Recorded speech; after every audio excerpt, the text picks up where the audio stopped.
Imagina sair do seu país onde a sua história de vida começou naquele lugar, suas raízes e ser obrigado a ir para uma terra desconhecida e viver em isolamento? Houve um período em Jerusalém que os babilônicos invadiram a cidade e levaram à força algumas pessoas importantes daquela época. E dentre esses indivíduos estava Ezequiel, que alguns anos mais tarde vinha a se tornar um grande profeta do Senhor naquele lugar. O relato de sua deportação junto dos demais se encontra no livro de 2 Reis, capítulo 24 e verso de número 14. No vídeo de hoje aprenderemos um pouco mais sobre a sua história e o seu ministério, e um dos eventos mais impactantes sobre o seu chamado para as obras do Senhor. Mas antes de darmos início ao nosso tema de hoje, já peço que curtam esse vídeo, se inscrevam no nosso canal, toquem no sininho para receber os novos vídeos e compartilhem com amigos e familiares, para que a mensagem de Deus se espalhe pelo mundo.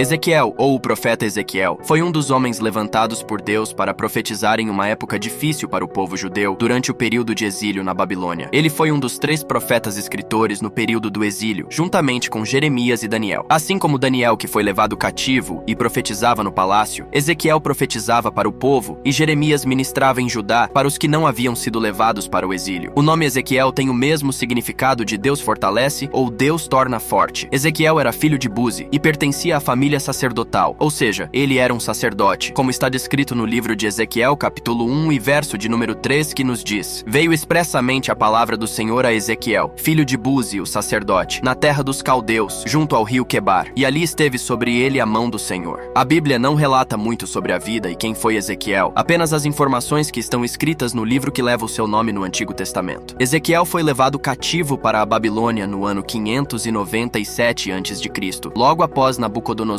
ter tomado Jerusalém. Nessa mesma ocasião, foram exilados também a família real de Judá, os artesãos mais habilidosos e os cidadãos mais importantes. Episódio bíblico relatado no livro de 2 Reis, capítulo 24 e verso de número 14, que diz: Levou para o exílio toda Jerusalém, todos os líderes e os homens de combate, todos os artesãos e artífices. Era um total de 10.000 pessoas, só ficaram os mais pobres. A vida dos exilados no início não era nada fácil. Grande parte eram escravos e uma outra pequena parte que conseguia emprego, eram-lhe destinados os piores cargos que a Babilônia podiam oferecer. Conforme o povo judeu ia orando e entregando suas vidas a Deus, o Senhor os fez prosperar em terra estrangeira. Alguns construíram casas, casaram e até mesmo criaram seus próprios negócios. O profeta era casado, mas sua esposa acabou falecendo repentinamente durante o cativeiro. Esse fato ocorreu um pouco antes da cidade de Jerusalém ser destruída pela invasão do Império Babilônico em 586 a.C. Não é feita qualquer menção na Bíblia sobre possíveis filhos de Ezequiel. A rápida morte de sua esposa foi anunciada por Deus, e o profeta foi proibido expressamente pelo Senhor de se lamentar pelo acontecido. Ele não pôde realizar qualquer ritual relacionado ao luto, fato relatado no livro de Ezequiel, capítulo 25 e versos de número 15 e 16. Essa proibição serviu como um sinal do que os habitantes da cidade de Jerusalém fariam em breve. Ezequiel, capítulo 24 e versos do número 19 ao 27. O ministério reservado por Deus na vida de Ezequiel iria ter início. Após ser levado cativo, Ezequiel se estabeleceu junto ao rio Quebar, na vila de Tel Abib, perto de Nippur, na Babilônia. Livro de Ezequiel, capítulo 1 e verso 1 e capítulo 3 e verso 15. Estudos bíblicos estimam que Ezequiel tinha por volta de 25 a 26 anos quando foi levado cativo à Babilônia e começou seu ministério profético 5 anos depois do exílio, ao qual ele recebeu sua chamada profética. O profeta vivia em sua própria casa, onde os anciãos iam até ele consultá-lo. Livro de Ezequiel, capítulo 3 e verso 24. Embora Ezequiel viesse de uma família de sacerdotes, e como ele foi exilado antes de completar os 30 anos. Na época, só se consagrava sacerdote quando o homem completasse 30 anos. A Bíblia não relata nenhuma evidência de que ele tenha sido sacerdote, mas Deus o convocou profeta. E durante o período que ele profetizou, o templo estava em ruínas. O seu chamado foi um dos mais incríveis fatos registrados na Bíblia. O seu livro, no capítulo 1, descreve com exatidão a visão que Ezequiel teve, fazendo semelhança até mesmo ao profeta João quando teve a visão do trono de Deus. E também ao profeta Isaías, quando na visão espiritual, ele viu serafins que ministravam diante de Deus. Podemos constar através deste versículo no livro de Ezequiel, capítulo 1, e versos 13 e 14, que nos diz: E quanto à semelhança dos seres viventes, o seu aspecto era como ardentes brasas de fogo, com uma aparência de lâmpadas. O fogo subia e descia por entre os seres viventes, e o fogo resplandecia, e do fogo saíam relâmpagos, e os seres viventes corriam e voltavam à semelhança de um clarão de relâmpago. Após a visão, Ezequiel caiu com seu rosto em terra diante da visão majestosa que teve, e ele escutou a tão conhecida frase: Filho do homem, põe-te em pé e falarei contigo. Livro de Ezequiel, capítulo 2 e verso 1. Foi nesse exato momento que o Espírito o capacitou a se tornar um veículo de transmissão e propagação da palavra de Deus para o seu povo. Muitas pessoas confundem a expressão Filho do homem, usada pelo próprio Deus para se referir a Ezequiel, mas o seu significado quer dizer basicamente ser humano, ou simplesmente filho de Deus, fazendo a referência a uma pessoa comum que foi escolhida pelo Senhor para levar ministração de fé e esperança para um povo em cativeiro, e provavelmente sem esperança diante da situação enfrentada por eles. O ministério de Ezequiel tem um papel fundamental na vida dos judeus exilados. O profeta foi usado pelo Senhor a levar palavras de fé e lembrar seu povo da promessa de restauração. Deus haveria de conduzir a nação novamente à sua terra de origem. Ele traria novamente os tempos de glória para o templo e para Jerusalém. Isso aconteceria após o fim do julgamento divino sobre os judeus. Esse julgamento era evidenciado pelas provações e destruições advindas pela ocasião do cativeiro. Deus revelou ao seu servo várias profecias. Ezequiel profetizou o julgamento sobre Jerusalém. Livro de Ezequiel, capítulo 1 e verso 24, que diz: E andando eles, ouvi o ruído das suas asas, como o ruído de muitas águas, como a voz do Onipotente, um tumulto como o estrépito de um exército. Parando eles, abaixavam as suas asas. Ele também profetizou o julgamento divino sobre as nações estrangeiras, uma profecia contra Amon, registrada no livro de Ezequiel, capítulo 25 e verso de número 32, que diz: Porque assim diz o Senhor Deus, visto que aplaudiram e festejaram com barulho e com vivas a destruição do meu povo, assim também deixarei cair pesadamente a minha mão sobre vocês, entregando-vos a muitos outros povos para que vos destruam. Farei com que desapareçam e deixem de ser uma nação para sempre. Liquidar-vos-ei e então hão de saber que eu sou o Senhor. A profecia do profeta Ezequiel se deu após a destruição da cidade, a restauração e a misericórdia para o futuro. As profecias de Ezequiel sobre a restauração da casa de Davi são cumpridas plenamente apenas em Cristo, como temos em Ezequiel capítulo 37 e verso 24, que traz a seguinte revelação: O meu servo Davi será rei sobre eles, e todos eles terão um só pastor. Seguirão as minhas leis e terão o cuidado de obedecer aos meus decretos. A mensagem do profeta é a que contém mais elementos simbólicos entre todas as outras mensagens dos profetas escritores. Também é possível entender que a mensagem revelada por ele era claramente representada por suas próprias experiências pessoais. Isso significa que Deus fez com que o profeta fosse um tipo de sinal vivo para o povo judeu. Sendo assim, o profeta precisou enfrentar grandes provações e suportar terríveis sofrimentos, a fim de que sua vida servisse de sinal para incitar a nação a buscar o arrependimento. Uma profecia muito conhecida entre os cristãos e os não cristãos é sobre a profecia de Ezequiel sobre um vale de ossos secos, como está descrito no livro que leva seu nome, capítulo 37 e verso de número 4, que nos revela: Disse-me o Senhor, profetiza a estes ossos e dize-lhes: Ossos secos, ouvi a palavra do Senhor. Parece contraditório, como assim profetizar sobre algo sem vida? Mas essa mensagem tinha como único objetivo restauração. Quando Jerusalém foi levada em cativeiro, silenciados pelo medo da opressão, desesperados, sem esperança, foi nessa situação que Deus usou Ezequiel para profetizar e de forma um pouco estranha e metafórica. Profetiza a ossos secos, ou seja, profetize a esses que estão mortos há muito tempo. Mortos não fisicamente, mas espiritualmente. Uma figura de linguagem que mostra a condição de quem diz: a experiência de uma vida perdeu todo o interesse e valor. Nem mesmo o medo não há, porque o medo é um sinal de vida. Mas ali, longe de suas terras, de suas origens, tudo parece reduzido à ausência de vida, a silêncio, à morte. As pessoas que diziam tudo está acabado falavam como fantasmas, sem tom, nem cor. Tudo se perde numa luz cinzenta. E nesta paisagem de um vale de ossos secos, Deus pergunta: Filho do homem, porventura tornarão a viver estes ossos? A resposta de Ezequiel: Só tu o sabes, Senhor Deus. E Deus sabe, como sabe da condição em que hoje se encontram muitas pessoas, como ossos secos, sem vida, sem esperanças, sem expectativas nenhuma sobre suas vidas, sufocados pela opressão que opera em nossos tempos. E a situação de Israel não permaneceria assim para sempre. Esperanças voltariam a se instalar no meio daquele povo separado e escolhido por Deus. Rostos iriam voltar a sorrir, pesadelos dariam lugares aos sonhos. Deus, ele muda situações que parecem sem saída. Através desta visão de Ezequiel, voltemos mais um pouco na história. Quando Deus criou o homem, soprando nele seu fôlego de vida, o Senhor vem a nos mostrar com isso que para ele a criação é um movimento, e ele cria, restaura, ressuscita, transforma qualquer situação ou cenário. Para ele não existe nada impossível. A Bíblia não relata nada sobre a morte do profeta. Tudo o que sabemos é que seu ministério durou cerca de 23 anos, escrito no livro de Ezequiel, capítulo 29 e verso 17. Levando em conta que ele se tornou profeta do Senhor aos 30 anos, ele viveu em torno de 53 anos. Ele não é mencionado em outros livros do Antigo Testamento, e também não é citado de forma direta no Novo. Porém, como dito anteriormente, suas visões se parecem muito com as do livro de Apocalipse. Visões essas que o apóstolo João teve. Assim como o profeta Ezequiel foi usado pelo Senhor para profetizar, trazer de volta uma promessa de que Israel voltaria a ser uma nação restituída. O mesmo Deus de Ezequiel que o convocou a levar palavras de fé e esperança para aquele povo desanimado, abatido, através do seu Espírito Santo, ele te convida a levar palavras de esperança, restauração. Somente através do Espírito Santo é que estamos habilitados a agir como Deus nos orientar de acordo com a sua vontade. Agradeço a sua companhia até aqui. Que o Senhor Jesus abençoe tua família e compartilhem esse vídeo para que alcance mais almas. Não se esqueçam de tocar no sininho para receber as notificações de novos vídeos. Comentem aqui embaixo o que acharam do tema de hoje e já deixem sugestões de temas para os próximos. Graça e paz, até logo!